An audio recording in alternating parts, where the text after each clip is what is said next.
Assalamualaikum warahmatullahi wabarakatuh. Selamat pagi. Pada kesempatan kali ini, kami akan presentasikan hasil dari proposal PKM kewirausahaan yang telah kami buat. Pada proposal ini beranggotakan 4 orang. Di antaranya ada saya sendiri, Eka Nanda Fitriani, ada Iva Mayalatul Solihah, ada Lailatul Uyun, dan ada Brilianti Salma Indoharto. Selanjutnya, saya akan menyampaikan sedikit pengantar dari proposal yang akan kami sampaikan nanti. Pada proposal ini, kami mengambil ide bisnis baru yang bisa dikatakan masih jarang sekali di pasaran. Seperti di Semarang ini, masih ada 3 outlet yang menjual produk seperti kami. Tetapi kami menginovasinya lagi agar tampak berbeda dari produk yang sudah ada di pasaran. Ide ini adalah mengolah ubi madu atau ubi celembu sebagai jajanan yang enak, bisa dinikmati semua kalangan dengan harga yang terjangkau dan bisa dibawa kemana saja. Yang didukung dengan kemasan yang apik atau pada zaman sekarang dikenal dengan kemasan yang estetik. Kami akan menggunakan kemasan berupa paper box. Bukan nasi kotak ya, tapi lebih ke paper box yang bisa dibawa kemana saja, bisa dibawa ke kantor, bisa dibawa ke kampus, bisa dibawa kemana saja, dan tidak akan membuat malu membawa karena bentuknya yang estetik, bentuk yang apik, dan bisa dikatakan instagramable. Nanti akan saya tunjukkan gambarnya di sini. Seperti ini gambarnya paper box itu. By the way, disclaimer dulu ya, bahwa paperbox di samping kami ambil dari marketplace Tokopedia. Jika ada yang berminat dengan paperbox tersebut, bisa klik link yang ada di description box. Terima kasih. Nanti akan didesain paperboxnya dengan desain yang mendukung produk yang akan kami jajakan. Selanjutnya akan dipresentasikan oleh Mbak Iva Mayalatul Solihah. Bojinlu atau bola-bola cinta ubi lumer. Bagi masyarakat luas memang tidak asing lagi dengan ubi jalar. Ubi yang biasanya diolah menjadi jajanan tradisional seperti getuk, kerupuk, bubur ubi, atau digoreng dengan tepung biasa atau dikukus biasa. Dari kelompok kami berinovasi dari ubi yang sudah ada di pasaran dan mengolahnya menjadi jajanan yang unik dan tentunya sehat serta higienis. Produk tersebut bernama Bojinlu atau bola-bola cinta ubi lumer. Mungkin beberapa tempat di Semarang sudah ada yang menjual produk yang hampir sama dan dinamakan sebagai bola-bola ubi kopong. Produknya sama, hanya pada produk kami memiliki isian yang beraneka rasa. Ada beberapa aspek pasar. Yang pertama, pada aspek pasar dipengaruhi oleh permintaan dan penawaran antara konsumen dan produsen. Yang kedua, pada produk ini kami menentukan segmentasi konsumsi yang dapat mengkonsumsi produk kami. Ada tiga segmen. Yang pertama segmen bawah tengah, yang kedua segmen tengah, yang ketiga segmen tengah atas. Pemilihan segmen ini didasari atas perhitungan dan omset yang didapat dirasa dengan harga 10.000 dapat menjangkau semua segmen. Jangkauan konsumen ini bisa juga diperluas dengan membuka jasa franchise atau waralaba. Waralaba ini sangat efektif digunakan untuk menjangkau konsumen di luar daerah dan memperbesar perusahaan. Namun semua itu juga didukung dengan manajemen bisnis yang tepat. Kami menentukan aspek pasar ini dengan menggunakan metode perencanaan strategis SWOT. Analisis SWOT terdiri dari beberapa, di antaranya kekuatan, peluang, ancaman, dan kelemahan.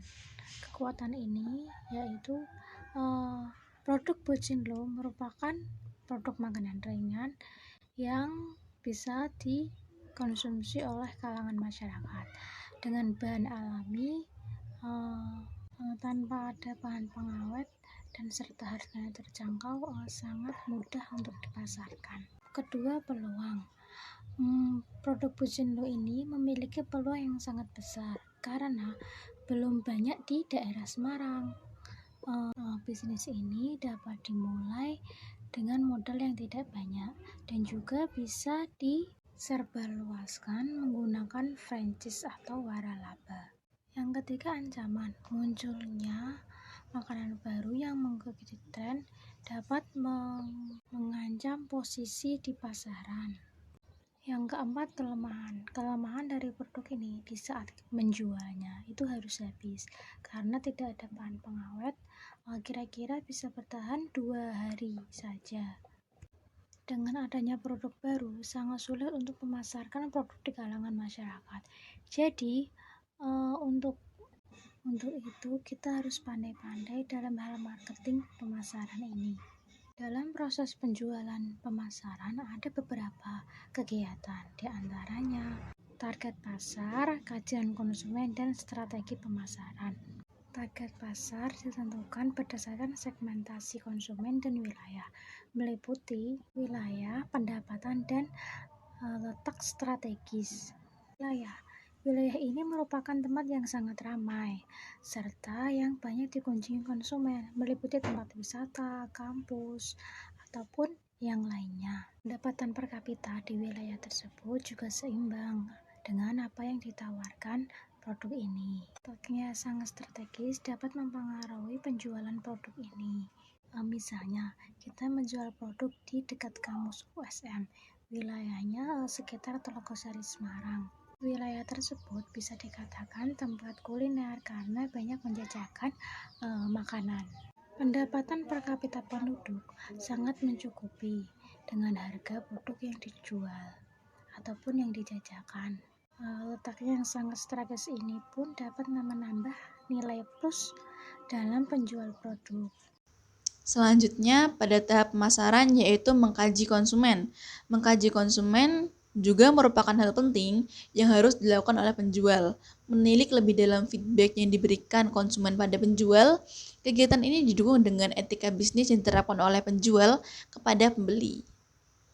Mengkaji konsumen akan mengerti perilaku konsumen terhadap produk yang kita jual, apakah pembeli itu puas, pembeli itu senang akan produk yang kita jual, apakah pembeli itu senang dengan servis yang kita berikan. Penjual harus cermat dalam memperhatikan rasa dan perlakuan pembeli agar mendapatkan kepuasan terhadap pelayanan yang diberikan. Selanjutnya, penjual akan mendapatkan penghargaan atau reward berupa pendapatan dan loyalitas pembeli terhadap produk kita jika kita memperlakukan pembeli dengan baik. Pada pemasaran juga dapat dilakukan dengan beberapa strategi yang biasanya dilakukan oleh para penjual atau pengusaha, yaitu strategi marketing mix 4P. Di antaranya ada produk, price, place, dan promotion. Pada produk, usaha yang kami jalankan ini bergerak pada bidang jasa penjualan barang. Jenis jasa ini berupa makanan ringan yang dapat dinikmati oleh semua kalangan. Kualitas produk ini yaitu dengan memanfaatkan bahan-bahan organik serta tanpa menggunakan bahan pengawet. Lalu pada price atau harga, strategi harga yang ditetapkan yaitu disesuaikan dengan kemampuan daya beli masyarakat. Sedangkan untuk harga jualnya ditetapkan rata-rata harga pasar sesuai dengan modal yang dikeluarkan, tetapi berusaha meminimalkan harga agar dapat dijangkau oleh masyarakat. Pada Bocinlu atau bola-bola cinta Obi Lumer, ini dijual dengan harga 10.000 per mika, atau satu mika berisi 8 biji bola-bola obingu. Pada mika ini akan dilakukan penjualan dengan kemasan mika dalam jangka waktu 1-3 bulan. Seperti yang pernah saya katakan di pembukaan di awal tadi, pada jangka selanjutnya, di jangka 3 bulan ke depan atau 5 bulan ke depan akan menggunakan kemasan berupa paper box, tidak menggunakan mika lagi. Lalu ada tempat. Tempat bisa dikatakan merupakan hal yang paling krusial setelah produk dan harga, karena tempat merupakan sesuatu yang mendukung harga yang akan dipilih. serta promosi akan dilakukan nantinya saat produk sudah dipasarkan. Tempatnya kami pilih adalah wilayah yang dekat dengan kampus, wilayah yang dekat dengan tempat perkuliahan, wilayah yang dekat dengan tempat kerja, atau juga tempat yang merupakan pusat wisata kuliner di daerah Semarang. Tempat yang kami pilih juga merupakan tempat yang strategis, wilayah yang strategis, dan mendukung permintaan pasar dari produk yang kami jual. Selanjutnya pada tahap promotion atau promosi. Promosi seringkali disamakan dengan branding, tetapi keduanya sangat berbeda. Promosi lebih mengenalkan fungsi dan manfaat produk, sedangkan branding merupakan usaha dalam menghidupkan hubungan emosional dari konsumen yang berkesan ketika menggunakan produk. Branding digunakan untuk kepentingan jangka panjang, sedangkan promosi hanya untuk kepentingan jangka pendek. Promosi ini bisa berupa dengan iklan yang dilakukan lewat sosial media atau beberapa media lain, seperti iklan di koran ataupun di televisi. Itu yang dimaksud dengan promosi. Dan promosi akan kami gunakan berupa memposting hal yang berkaitan dengan produk kami melalui media sosial berupa Instagram ataupun di Facebook dan sebagainya. Asumsi ekonomi. Asumsi dalam perencanaan program ini diasumsikan bahwa dalam waktu 1 hari akan mampu memproduksi sebanyak 30 mika. 1 mika bocinlo atau bola-bola cinta ubi lumer seharga 10.000 yang berisi 8 biji. Berikut rumus modal yang praktikan keluarkan dalam sekali produksi ialah total biaya sama dengan bahan baku ditambah biaya perlengkapan dan ditambah biaya lain-lain. Bahan baku diketahui sebesar 109.000. Biaya perlengkapan diketahui sebesar 62.000 dan biaya lain-lain diketahui sebesar 110.000. Jadi, modal yang praktikan keluarkan dalam sekali produksi ialah sebesar Rp281.000 per hari dan Rp8.430.000 per bulan. Yang selanjutnya adalah penentuan harga jual. Penentuan harga jual ini sendiri terdiri dari 1. Harga pokok produksi, 2. Harga jual, yang ketiga perhitungan laba atau rugi laba, dan yang keempat lama balik modal. Kita akan bahas dari yang pertama, yaitu harga pokok produksi. Harga pokok produksi ini dirumuskan dengan total biaya dibagi hasil produksi. Total biaya sendiri berjumlah Rp281.000 dan dibagi dengan hasil produksi perharinya yaitu 30 mika. Jadi harga pokok produksinya sebesar Rp9.000 per pak. Yang kedua, harga jual. Harga jual dirumuskan dengan harga pokok plus laba yang diinginkan. Harga pokok sendiri diketahui sebesar Rp9.000 dan ditambah laba yang diinginkan yaitu Rp1.000. Jadi total harga jual sebesar Rp10.000. Yang ketiga, perhitungan laba atau rugi laba. Dirumuskan dengan hasil produksi dikali harga jual dikurangi modal.